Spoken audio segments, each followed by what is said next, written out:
Yeah, I know that these are hospital scrubs, and I know that I'm not a doctor.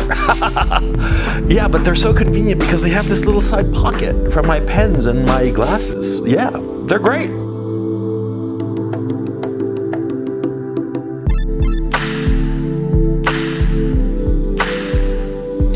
When I was young, I loved doing quadratic equations. When I was like in the 7th grade or something like that, or 6th grade, I forget when I was taught the quadratic equations, and ax plus b times, I think it was cx plus d equals 0, whatever the fuck, I loved that shit back in the day. I mean, I just adored it. I used to do all these problem sets when I was like in the 6th, 7th grade. Because I had just had so much fun doing the problem sets. Yeah. But the thing is, see, I was really good at that, but really crappy at geometry. I mean, I remember this was like in middle school, right? And like I said, I was like, I don't know, 13 years old, something like that, in 7th grade or something like that. And I was just really bad at geometry, but really good at algebra. And so I would do all this algebra stuff, all this algebra homework, and have a great time. And, blow off my geometry homework. And so, I had like middling grades in math because I was excelling in one area and blowing off the other. Well, see, this is incredibly common not only academically, but just about in everything in life.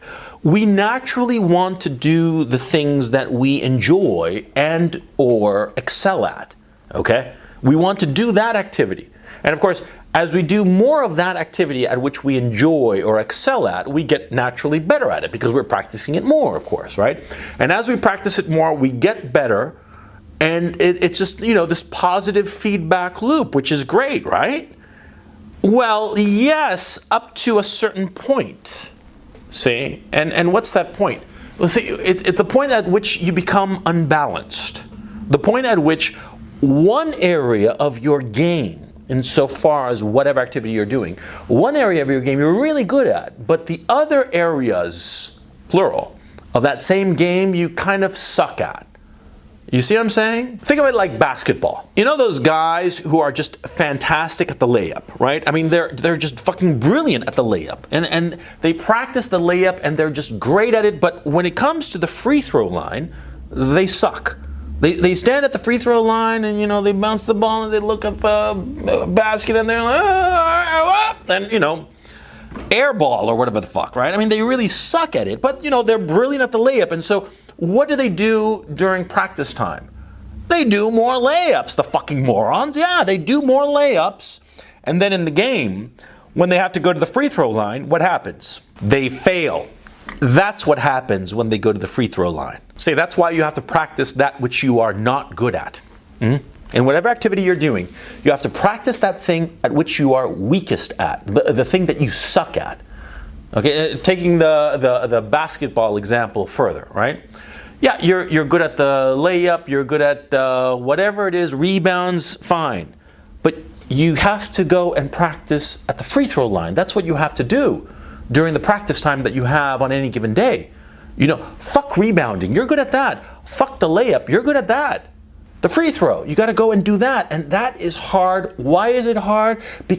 Precisely because you're bad at it, it doesn't give you the satisfaction of practicing like when you practice the things that you're good at. You see what I'm saying? Yeah, you go and practice a layup or rebounding, right? And, of course you're good at that, and so you're gonna be successful in the practice games or whatever. And so, yeah, you're going to feel good about that. But when you practice, free throws, you're going to feel shitty because you suck at it. And that's the thing. You have to just plow through that shitty feeling. You have to understand that the thing that you are weakest at is precisely that thing that you have to work hardest at.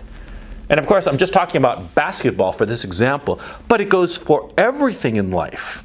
And it goes especially true for business.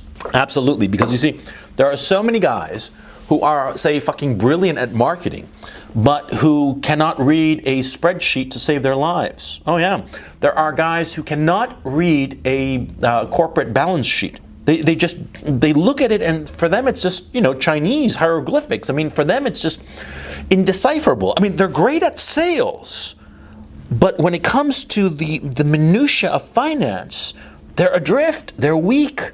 And so what do? They ignore it. They ignore the thing that they're weak at, and that's when they fail. See, because there's this great saying, it's not the things that you know that will kill you, it's the things that you don't know which will kill you. If you're walking around and you specialize in just one thing, as opposed to trying to be competent and capable in all the areas necessary to succeed, what happens is that you become a cog. And you can be a very useful cog in a larger machine, say in a corporate machine. Yeah, sure. But the thing is, see, a cog is replaceable. You're never going to be independent, okay? Now, a cog is very useful. And at a given time in your career, you as a cog, you as a guy who's exceedingly specialized in one particular thing, yeah, you're going to succeed in the short term, but not in the long term. Now, because see, the guys who succeed in the long term are all-arounders. They're the guys who can do the layup, but they can also hit the basket from the free throw line. They're the guys who know, yeah, marketing, sure, but they know finance. They understand finance. Maybe they're not the fucking genius of finance. Maybe they're not like John Meriwether or some shit like that, right? But they know enough. You know enough to maybe not be the best, but be competent and capable. Because see, in life and in business, you have to be an all-arounder. And that's why you have to practice and study that which you are weakest at. I understand the temptation to blow off the things that you're weakest at. Oh, I understand that exceedingly well. Yeah, because I'm a human being. I'm a man just like you, okay? So I understand the temptation that you feel when you're like, fuck, practicing free throw shots. I'm just going to do layups because I'm good at that. I'm good at that and I feel good. Every time I make a layup, I feel terrific. And every time I practice, I get fucking better at the layup. And so, isn't this enough? Isn't the thing, the layup the thing that I should be practicing? Because after all, it makes me feel good. And isn't feeling good the most important thing? Isn't life all about feeling good? Isn't it? Fuck no. Life isn't about feeling good. Life is about succeeding and feeling the satisfaction of success. Success in whatever it is that you decide to do. See, feeling good, fuck that. Look, I can feel really fucking good right the fuck now with like a needle full of heroin. I'd feel terrific. Do you see me shooting up heroin right now? Yes, I've got the fucking hospital scrubs, right? I could get probably a syringe from the local pharmacy, just, sweet talk my way and get a clean syringe and go down to the junkie and get myself a load of heroin and shoot it up. Yeah, I'm gonna feel fucking good, aren't I? Yeah. Do you see me doing that? No, you don't, because that is not the point of life. The point of life is achieving the things that you want, the goals that you set for yourself. And feeling that satisfaction that cannot be bought, that cannot be, nobody can give it to you. You have to earn it. And the only way you can earn it is by being good at what you're doing. And the only way you can be good at what you're doing is to be an all-arounder in that activity. You have to practice the things that you're bad at so that when you have the opportunity, when you have the moment, your moment in the sun, right? You can apply that work and effort and practice. You can apply all those hours of practice at the thing that you fucking hated, huh? Because I understand. I mean, listen, I understand how frustrating it is to be doing something that you do not like, but that at some point will be essential, will be crucial, will be the missing ingredient to your success. And that's why you have to practice that thing that you're worst at. See what I'm saying? Don't get me wrong.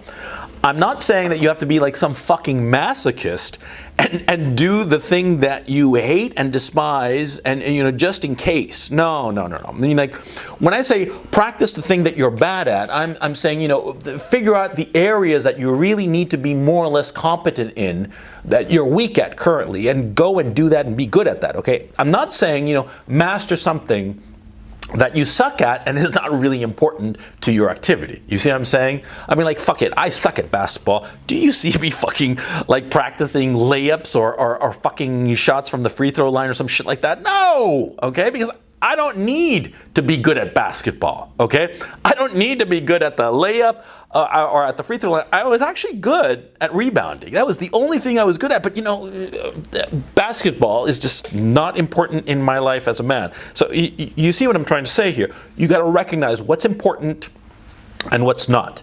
And you have to do it coldly, hand to heart. I mean, realistically. Not like pretending, and not like, you know, wishing it like we're so. No. You got to be really cold-blooded and say, this is important and I have to be good at it, even though I do not like it. And therefore, I am going to be good at it. I'm going to grit my fucking teeth and fucking practice it. Yeah, you have to practice it. You have to practice it because nobody's going to do it for you. Nobody's going to fucking do it for you. And there are so many guys who try to somehow get out of it, of not having to practice that skill that they're weak at and trying to somehow get somebody else to do it for them. Shit, in basketball, there was a time when, you know, Shaquille O'Neal was playing, you know, the biggest star in basketball, and he sucked at the free throw line, and they were actually floating the idea of having a designated free thrower. Yeah, they were actually floating that idea, you know, trying to get somebody else to do Shaq's job for him.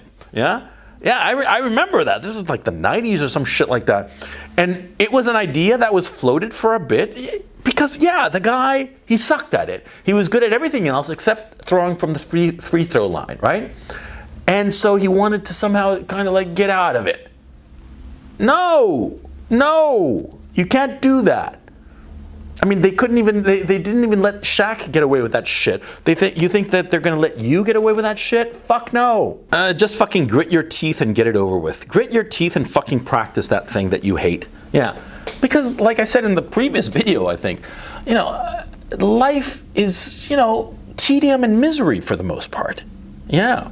It's not happiness and sunshine. Most of life, and perhaps a few people will tell you this, but I'm here to tell you, most of life is tedium and misery. Most of life. When you're very young and when you're living in a rich society, you know, the society can afford to indulge you. But as you get older, you recognize that life is pretty miserable and pretty goddamn difficult. And there are only brief moments of enormous satisfaction. And those brief moments of enormous satisfaction come from your own success that you earned, that wasn't given to you. That wasn't, you know, the condescending little pat on the back. No. It's like when you actually succeed on your own terms. That satisfaction, that pays for all the tedium. It pays for all the misery that you're going to experience. It's going to pay for all the hours spent, that you spent, you know, practicing something that you hate, practicing something that you're bad at. Yeah, it will. I mean, trust me, because I've been there. I know whereof I speak. You know, I'm an old fart. I know of this shit because, you know, not because I'm smarter than you, but because I've been around longer.